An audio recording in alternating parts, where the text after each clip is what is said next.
23 stab wounds, not from enemies, not from barbarians at the gate, not from soldiers on a battlefield, from friends, men he had trusted with his life, men he had promoted, protected, and pardoned, men who had eaten at his table and smiled at his face while planning his murder. Julius Caesar, the most powerful man in the entire Roman world, died surrounded by people he loved. And that is what makes this story different from every other assassination in human history. This was not a story about an enemy who finally got close enough. This was a story about a man who got so powerful that the people closest to him became the most dangerous thing in the world. To understand why they killed him, you have to understand what he was. Caesar was not born at the top. His family was noble, but not wealthy, not connected to the real centers of Roman power. In a world where who your father was determined everything, Caesar was nobody special. But from the very beginning, he moved differently than everyone around him. He studied everything: military strategy, philosophy, law, public speaking, while other young Roman nobles were enjoying the privileges of their birth. Caesar was preparing for something nobody around him could see yet. At 18 years old, he was already on the radar of the most dangerous man in Rome, the dictator Sulla. Sulla ordered Caesar to divorce his wife as a show of loyalty and submission. Every other young man in Rome did exactly what Sulla demanded. Caesar refused. He was 18 years old, refusing the most powerful man in the world.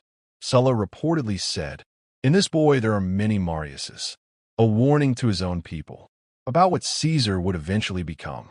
Caesar survived Sulla. Then he survived pirates. When he was in his mid-20s, he was captured by pirates on the Mediterranean Sea. The pirates demanded a ransom of 20 talents of silver. Caesar laughed at them.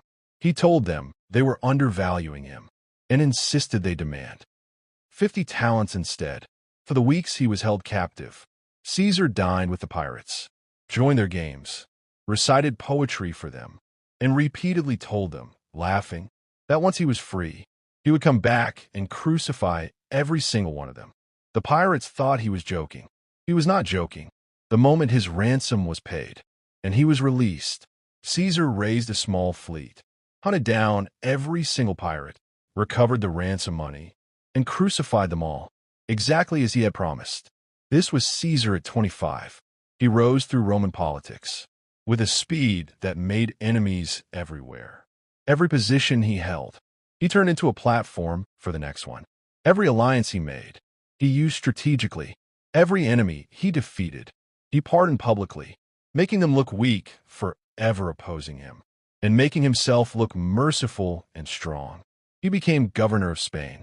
Then he came back to Rome and formed the most powerful political alliance the Republic had ever seen. Caesar, Pompey, Crassus, 3 men who between them controlled the Roman world completely. The Senate watched this and felt something they were not used to feeling: fear. Then Caesar went to Gaul, modern-day France and Belgium, and what he did there over 8 years turned him from a powerful politician into something the Roman world had not seen in generations: a conqueror. He fought over 50 battles in Gaul. He never lost a single one. He crossed the Rhine into Germany, something no Roman commander had done. He crossed the Channel into Britain, something no Roman had attempted.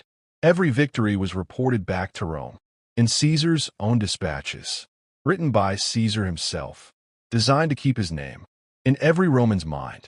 While he was away building his army, he was not just winning wars.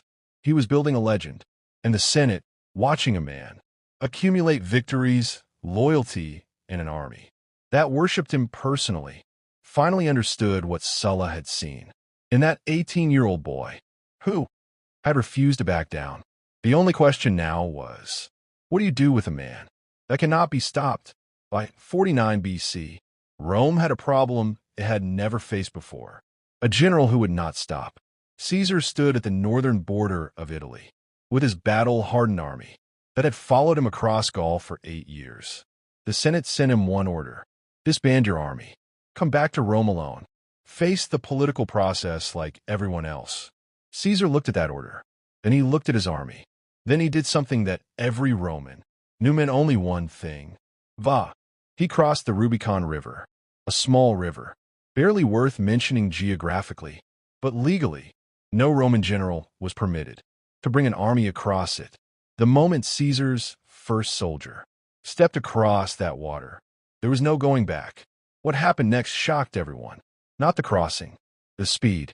Caesar moved through Italy so fast that city after city simply surrendered before his army even arrived. His greatest enemy, Pompey, had promised the Senate he could raise an army by stamping his foot on the ground. When Caesar came, Pompey fled Italy entirely.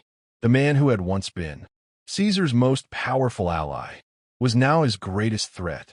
They had divided the Roman world between them. Now there was only room for one.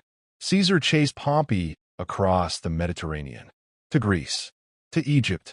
But when Caesar arrived in Egypt, Pompey was already dead. The Egyptian king, thinking he was doing Caesar a favor, had assassinated Pompey and presented his head as a gift.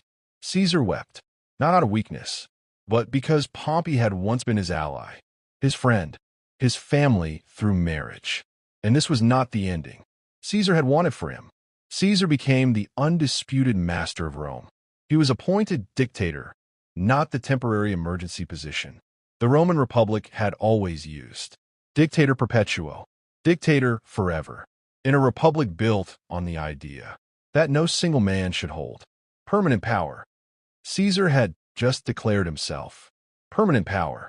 The Senate still existed, still met, still debated, but everyone knew the republic that Rome had maintained for 500 years existed now in name only. And yet, Caesar seemed almost unaware of how dangerous his position had become. He pardoned his enemies publicly and repeatedly, men who had fought against him, given back their positions and their dignity, men who had tried to destroy him politically, invited to his table. He moved through Rome without a bodyguard. His friends urged him constantly, take protection, surround yourself with loyal soldiers. Caesar refused. He said, it is better to die once than to spend every day afraid of dying. This was not arrogance. Caesar genuinely believed that his mercy had converted his enemies into allies. He was wrong. There was a group gathering in the shadows. They called themselves the Liberatores, the Liberators, men who believed, genuinely believed, that Caesar was destroying everything Rome stood for. At the center of this group was a man named Brutus, Marcus Junius Brutus. Caesar loved Brutus, not just as a political ally, but personally, deeply. Some ancient sources suggest Caesar considered Brutus almost as a son. He had pardoned Brutus after the Civil War.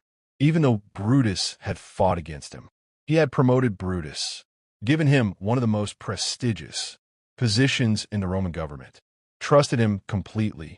And Brutus, who genuinely believed he was saving the Roman Republic, allowed himself to be convinced that Caesar had to die. The date was set, March 15th, 44 BC, the Ides of March.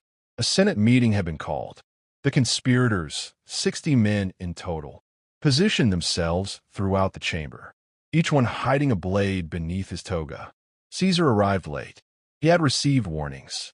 A soothsayer had told him weeks earlier, beware the Ides of March. His wife Calpurnia had begged him not to go that morning. She had dreamed of his murder. Caesar almost stayed home. Then, one of the conspirators, Decimus Brutus, another man Caesar trusted, came to his house personally. He told Caesar that the Senate was prepared to offer him the title of king over Rome's territories outside Italy. That would look weak and indecisive. To stay home because of a dream. Caesar got up, put on his toga, and walked to the Senate. Inside the chamber, everything looked normal. Senators standing in groups, conversations happening, the ordinary theater of Roman political life. Then one conspirator approached Caesar with a petition. As Caesar took the document, the others began moving into position. The first blade came from behind, a wound to the neck, not fatal. Caesar grabbed the arm of the man who struck him and fought back. He was still Caesar. even now, but there were 60 of them, and they had planned this for months.